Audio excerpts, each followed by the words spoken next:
रात यूं कहने लगा मुझसे गगन का चांद, आदमी भी क्या अनोखा जीव होता है, उलझने अपनी बनाकर आप ही फंसता और फिर बेचैन हो जगता न सोता है। हिंदी साहित्य जगत के कालखंड में छायावादेतर काल का एक ऐसा सूरज जिसकी लौ समय के साथ और प्रखर होती गई, जो अपनी कलम की ताकत से हुकूमत को हिला देने की कुवत रखता था, जो गरजता तो दुश्मन थर्रा जाते थे, जो अपनी वाक्य रचनाओं के माध्यम से राष्ट्रीय भाव को जनमानस की चेतना में नई स्फूर्ति भर देता था।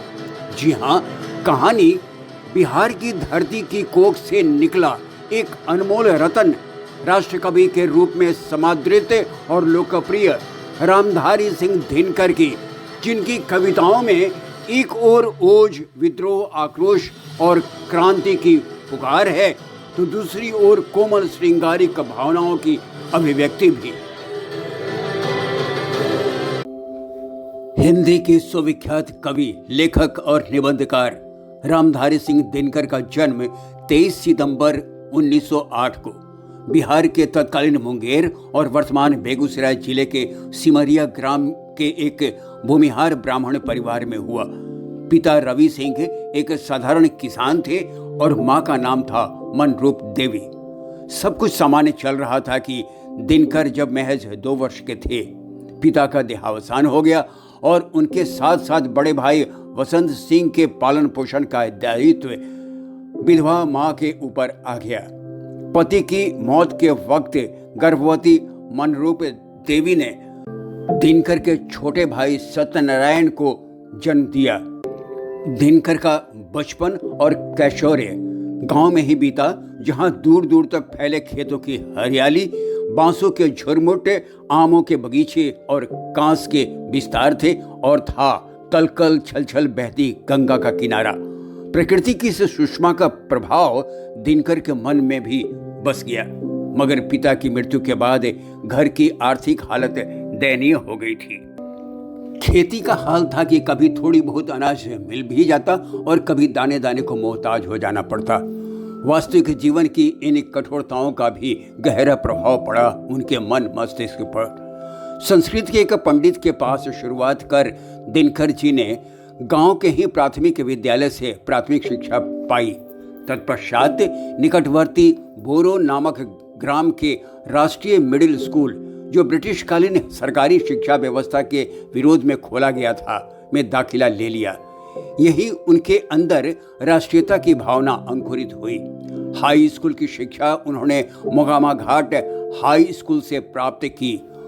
रोज गंगा पार कर स्कूल जाना और देर रात गए वापस लौटना होता था उन्हें। मैट्रिक के बाद उन्होंने पटना विश्वविद्यालय से इतिहास, दर्शन शास्त्र और राजनीति विज्ञान के साथ 1932 में स्नातक की डिग्री पाई। साहित्य के रूप में उन्होंने संस्कृत, बंगला, अंग्रेजी और उर्दू का गहन अध्ययन किया। इस दौरान उन्हें राहुल संकृत्यायन, रामवृक्ष बेनीपुरी और डॉक्टर काशी प्रसाद जायसवाल जैसे धुरंधरों का सानिध्य मिला। उनकी काव्य यात्रा की शुरुआत हाई स्कूल के दिनों से ही हो गई थी। सबसे पहले मासिक पत्रिका प्रकाश में उनकी कविताओं को जगह मिली। उन्होंने अपने नाम के साथ अब दिनकर उपनाम रख लिया था। 1928 में प्रकाशित वारदोली विजय संदेश उनका पहला काव्य संग्रह था। 1932 में ही 13 वर्ष की अवस्था में उनका विवाह श्यामवती देवी से हो गया। ये आजादी की लड़ाई का दौर था। नौजवान रामधारी के अंदर भी अंग्रेजों के खिलाफ एक आग भड़क रही थी, मगर घर की हालत जर्जर होती जा रही थी। अंततः जिम्मेवारियों के बोझ तले रामधारी ने बरबीघा के एक स्कूल में प्रधानाध्यापक की नौकरी कर ली, मगर जमींदारों द्वारा संचालित इस स्कूल में सामंती व्यवहार के विरोध में शीघ्र ही इस्तीफा दे दिया। इस बीच 1933 में भागलपुर के एक कवि सम्मेलन में अपनी हिमालय कविता का पाठ किया। इस कविता ने आजादी की लड़ाई में अंग्रेजों के खिलाफ शंखनाद का काम किया। तू रोक युधिष्ठिर को न यहाँ, जाने दे उनको स्वर्ग धीर, पर फिरा हमें गांडीव गदा, लौटा दे अर्जुन भीम वीर। 1934 में बिहार सरकार की सेवा में सब रजिस्ट्रार के पद पर नियुक्त हुए। इस दौरान 1935 में उनका काव्य संग्रह रेणुका प्रकाशित हुआ, जिसमें उनका अतीत के प्रति सहज आदर और आकर्षण तो वर्तमान परिवेश की निरस्ता से त्रस्त मन की वेदना परिलक्षित होती है। 1938 में प्रकाशित काव्य संग्रह हुंकार में अतीत के प्रति गौरव गान की अपेक्षा वर्तमान के प्रति आक्रोश प्रदर्शित हुआ है। इसी तरह 1939 में प्रकाशन हुआ रसवंती का, जिसमें उनकी सौंदर्यान्वेषी वृत्ति काव्यमयी हो जाती है, पर यह अंधेरे में ध्येय सौंदर्य का अन्वेषण नहीं, उजाले में गेय सौंदर्य का आराधन है। द्वितीय विश्व युद्ध के दौरान उनका तबादला युद्ध प्रचार विभाग के उप निदेशक के पद पर हो गया, मगर अंग्रेजी हुकूमत की सरकारी नौकरी से उनका जी उब गया था। फलतः 1945 में उन्होंने इस्तीफा दे दिया। 1946 में उनका काव्य संग्रह कुरुक्षेत्र का प्रकाशन हुआ, जिसमें महाभारत के शांति पर्व के मूल कथानक का ढांचा लेकर दिनकर ने युद्ध और शांति के विशद गंभीर और महत्वपूर्ण विषय पर अपने विचार भीष्म और युधिष्ठिर के संलाप के रूप में प्रस्तुत किए हैं। छीनता हो सत्व कोई और तू, त्याग तप से काम ले ये पाप है, पुण्य है विच्छिन्न कर देना उसे, बढ़ रहा तेरी तरफ जो हाथ है। इसके लिए उन्हें काशी नागरी प्रचारिणी सभा एवं इलाहाबाद की साहित्यकार संसद द्वारा सम्मानित किया गया। 1947 में प्रकाशित सामधेनी में उनकी सामाजिक चेतना स्वदेश और परिचित परिवेश की परिधि से बढ़कर वेदना का अनुभव करती जान पड़ती है। 1947 में ही देश की आज़ादी के बाद वे बिहार विश्वविद्यालय के अधीन लंगट सिंह कॉलेज मुजफ्फरपुर में हिंदी के प्राध्यापक और विभागाध्यक्ष नियुक्त हो गए। महाकाव्य रश्मि रथी का प्रकाशन 1952 में हुआ। इसमें 7 सर्ग हैं। यह महाभारत की कहानी है। कर्ण कथा को विषय वस्तु के रूप में चुनकर कवि ने सर्जक के एक नए आयाम का उद्घाटन किया है। मैत्री की राह बताने को, सबको सुमार्ग पर लाने को, दुर्योधन को समझाने को, भीषण विध्वंस बचाने को, भगवान हस्तिनापुर आए, पांडवों का संदेशा लाए। दो न्याय अगर तो आधा दो, पर उसमें भी यदि बाधा हो तो दे दो केवल 5 ग्राम। रखो अपनी धरती तमाम, हम वहीं खुशी से खाएंगे, परिजन पर आसीन उठाएंगे। दुर्योधन वो भी दे न सका, आशीष समाज की ले न सका।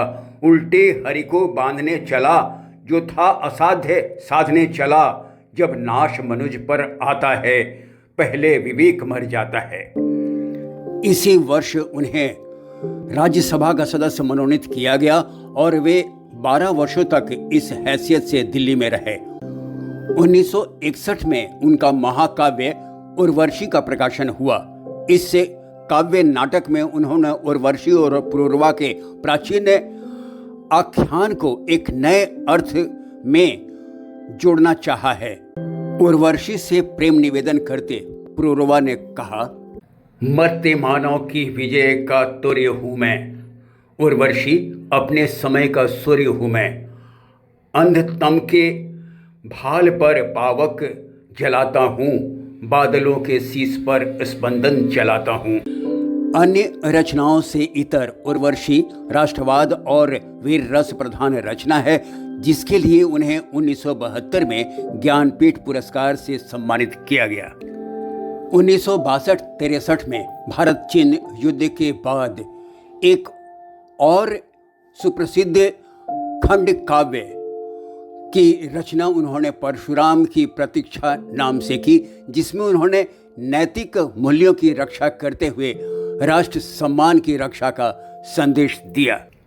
समर शेष है नहीं पाप का, भागी केवल ब्याद।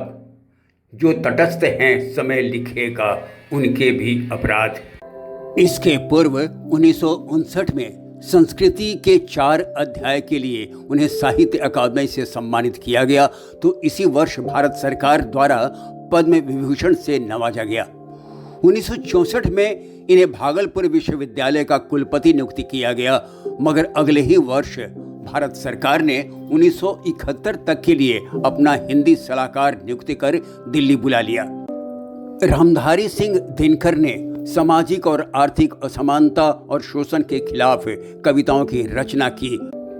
एक प्रगतिवादी कवि के रूप में उन्होंने ऐतिहासिक और पौराणिक पात्रों एवं घटनाओं को ओजस्वी और प्रखर शब्दों का ताना बाना दिया। निसंदेह हिंदी काव्य जगत पर छाए छायावादी कुहासे को काटने वाली शक्तियों में दिनकर की प्रवाहमयी कविता का विशिष्ट महत्व है।